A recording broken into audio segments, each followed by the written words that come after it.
Oke, baik. Assalamualaikum warahmatullahi wabarakatuh. Di sini saya Tito Haryogani akan mempresentasikan hasil kerja saya hasil kerja saya dalam UAS Mikroekonomi 2. Oke, baik. Selanjutnya. Oke. Pada soal pertama yaitu soal tentang prisoner dilemma. Di sini saya menjawab dan saya membahas mengenai teori tersebut terlebih dahulu, di mana teori tersebut secara garis besar game teori dicetuskan oleh John Forbes Nash. Nah, teori ini mempelajari perilaku pengambilan keputusan antara satu pihak dengan yang lainnya, di mana kedua pihak tersebut memiliki ketergantungan satu sama lain. Dan pada teori ini terdapat istilah yang dinamakan prisoner dilemma, di mana prisoner dilemma itu ialah ketika terjadinya dilematis pilihan antara kedua belah pihak, karena harus mempertimbangkan salah satunya seperti itu. Nah, di sini Nash menggambarkannya dalam prisoner dilemma melalui contoh dua penjahat yang tertangkap oleh polisi, di mana pemilik pilihan tersebut di mana terdapat pilihan yaitu untuk mengaku atau tidak mengaku perbuatannya, dan terdapat probabilitas payoff hukuman yang akan mereka jalani seperti itu. Nah, di sini pada table yang saya presentasikan terlihat bahwasanya di sini terdapat beberapa opsi daripada kedua belah pihak. Di sini digambarkan bahwasanya kedua penjahat tersebut ditangkap oleh polisi dan diinterogasi di ruangan yang berbeda. Nah, di sini terdapat beberapa pilihan yang akan dipilih, di mana pilihan tersebut yang pertama adalah salah satu pihak di mana pertama kedua belah pihak tidak mengakui perbuatan tersebut, lalu ada juga pilihan bahwasanya satu pihak mengakui perbuatannya dan pihak lain tidak mengakuinya, maupun kedua belah pihak mengakui hal tersebut gitu. Dan di situ ada payoff atau ada ini hasil dari keputusannya tersendiri gitu. Nah, di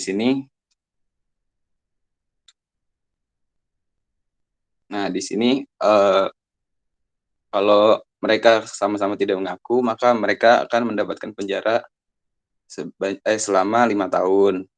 Misalkan salah satu yang mengaku, maka yang satunya yang mengaku akan mendapat penjara 7 tahun, dan yang tidak mengaku akan mendapat penjara yang tidak mengaku akan mendapatkan penjara selama 7 tahun, dan yang mengaku akan mendapatkan penjara 1 tahun. Yang ketiga adalah ketika keduanya mengaku dan akan mendapatkan penjara 4 tahun. Nah, pada kondisi ini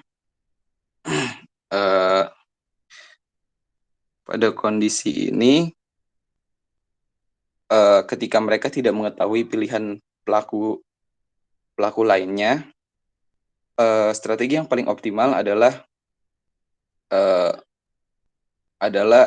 dengan memilih apa yang mereka rasa merupakan strategi optimal dengan pemahaman atas strategi optimal pihak lainnya, yaitu dengan mengakui kejahatan mereka dan mendapatkan hukuman paling sedikit, yaitu 4 tahun penjara.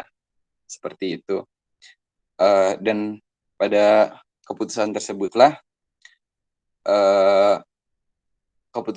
disebut Nash equilibrium, seperti itu. Lalu selanjutnya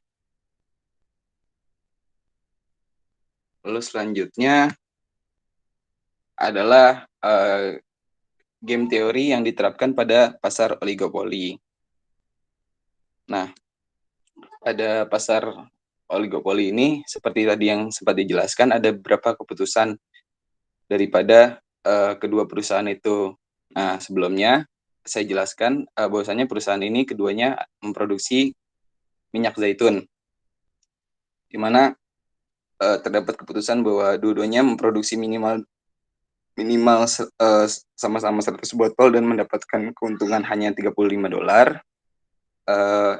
Ada salah satu pihak yang menggunakan dominan strategi dan memilih profit sebesar dan memilih produksi sebesar 150 dengan asumsi bahwasanya pihak lain tidak akan meningkatkan produksinya dan tetap memilih 100, maka profit yang menaikkan produksinya akan mendapatkan $75 dan yang tidak akan hanya mendapatkan $25.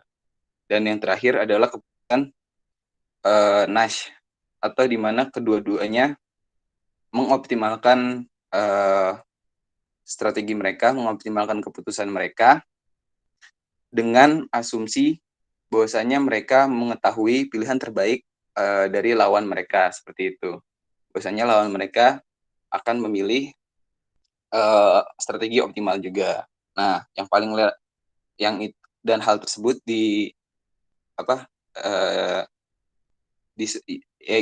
dan hal tersebut disebut Nash equilibrium atau equilibrium Nash, seperti itu.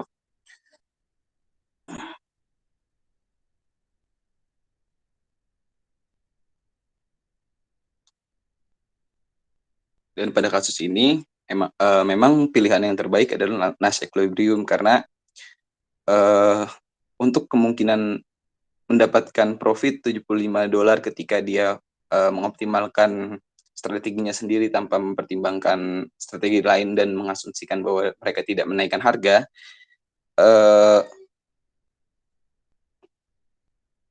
itu akan beresiko kepada pihak tersebut karena diasumsikan karena kemungkinan kedua pihak akan memikirkan hal yang sama, seperti itu. Lanjut. Lalu ini adalah soal hitungan. Dan di sini di soal hitungan nomor 2A maupun sampai 2D, kita mencari maksimum profit atau keuntungan maksimal, seperti itu. Nah, di sini bisa dilihat bahwa yang diketahui adalah variable cost, fixed cost, sama total revenue. Nah, yang pertama dilakukan adalah mencari total cost dan total revenue, di mana total cost adalah sama dengan fixed cost ditambah variable cost. Maka ketemulah hasil 0,5 Q pangkat 2 tambah 40 Q tambah 400, dan TR-nya sendiri sudah ditemukan. Lalu kita turunkan TC dan TR-nya dan menjadi MC atau marginal cost dan MR atau marginal revenue dengan nilai MC sama dengan Q tambah 40 maupun MR sama dengan min 7 Q tambah 520. Lalu setelah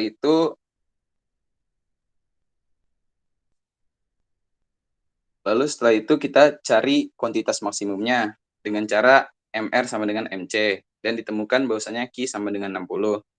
Setelahnya Q tersebut kita masukkan ke dalam persamaan P dan ditemukan bahwa harga maksimumnya adalah 310. Lalu kita akan menemukan maksimal TR-nya sebesar 18.600, dan lalu terakhir kita mencari profit atau loss maksimalnya, yaitu TR kurang TC.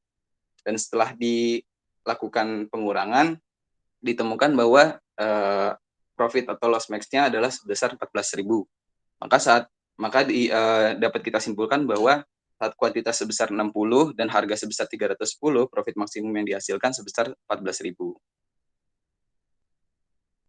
Lalu lanjut, soal yang kedua adalah kita juga sama mencari maximum profit, tapi yang diketahui adalah variable cost, fixed cost, dan price. Nah, perbedaannya di sini adalah faktor price ini, dan price ini harus kita jadikan total revenue. Dengan cara apa? Dengan cara dikalikan quantity, karena total revenue adalah price dikali quantity, seperti itu. Lalu caranya sama, kita marginalkan. Setelahnya kita cari kuantitas maksimumnya dari MR sama dengan MC, yang ditemukan yaitu kuantitas sama dengan 16, lalu kita masukkan ke dalam persamaan price, dan kita mendapatkan price sebesar 34, lalu dikalikan antara price dan quantity agar menemukan TR max-nya sebesar 544. Nah, terakhir baru kita lakukan proses yang sama, yaitu profit loss max, profit, kita cari profit atau loss maksimumnya dengan cara TR kurang TC. Lalu ditemukan bahwasanya terjadi loss maksimum sebesar minus 116. Maka di sini dapat disimpulkan bahwa saat kuantiti sebesar 16 dan harga sebesar 34 terjadi kerugian maksimum sebesar 116, seperti itu. Lalu yang ketiga yaitu 2C. Di sini yang diketahui hanya total cost dan quantity. Nah, perbedaan dari soal sebelumnya adalah kuantitinya, di mana di sini kuantitinya harus kita konversikan menjadi price agar persamaannya bisa nantinya dimasukkan ke dalam persamaan MR sama dengan MC, seperti itu. Nah, lalu setelah dikonversikan ditemukan bahwa TR ini sama dengan 40 minus 0,5 Ki, lalu dikali Ki, yang jadinya 40 Ki kurang 0,5 Ki 2 gitu. Lalu diturunkan, dan setelahnya MR sama dengan MC seperti tadi, ditemukan bahwa kuantitasnya sebesar 13,3, dimasukkan ke persamaan P, lalu jadi 33,35, lalu dikalikan agar mendapatkan TR max sebesar 443,55, lalu dicari profit atau loss max-nya, TR kurang TC, dan hasilnya adalah 166,66. Maka dapat disimpulkan bahwa kuantitas sebesar 13,3 dan harga sebesar 33,35 menghasilkan profit maksimum yang sebesar 166,66. Dan terakhir adalah soal 2D, di mana yang diketahui adalah fixed cost 4, variable cost 1,5 per unit, dan demand function Q sama dengan 5 minus 0,5 P. Nah, sama dengan sebelumnya, di sini yaitu kita harus mengkonversikan Q-nya menjadi P, price. Nah, lalu setelah itu nantinya kita akan mengetahui TR-nya, yang dimana TR-nya di sini adalah 10 Ki kurang 2 Ki 2 pangkat 2. Nah, di sini terus diturunkan menjadi MC dan MR lagi. Lalu setelahnya kita quantity dan price-nya dengan cara yang sama. Dan setelahnya quantity dan price yang ditemukan dikali menjadi TR max yang sebesar 12,218. Dan terakhir baru kita cari profit atau loss max-nya sama dengan TR minus TC yang hasilnya adalah 5,031. Dimana saat ini dari proses ini dapat kita simpulkan, dari proses dan hasilnya dapat kita simpulkan bahwasanya ketika kuantitas sebesar 2,125 dan harga sebesar 5,75, profit maksimum yang akan dihasilkan adalah sebesar 5,031. Oke. Mungkin sekian dari saya. Terima kasih atas perhatiannya, dan kurang lebihnya saya mohon maaf. Wassalamualaikum warahmatullahi wabarakatuh.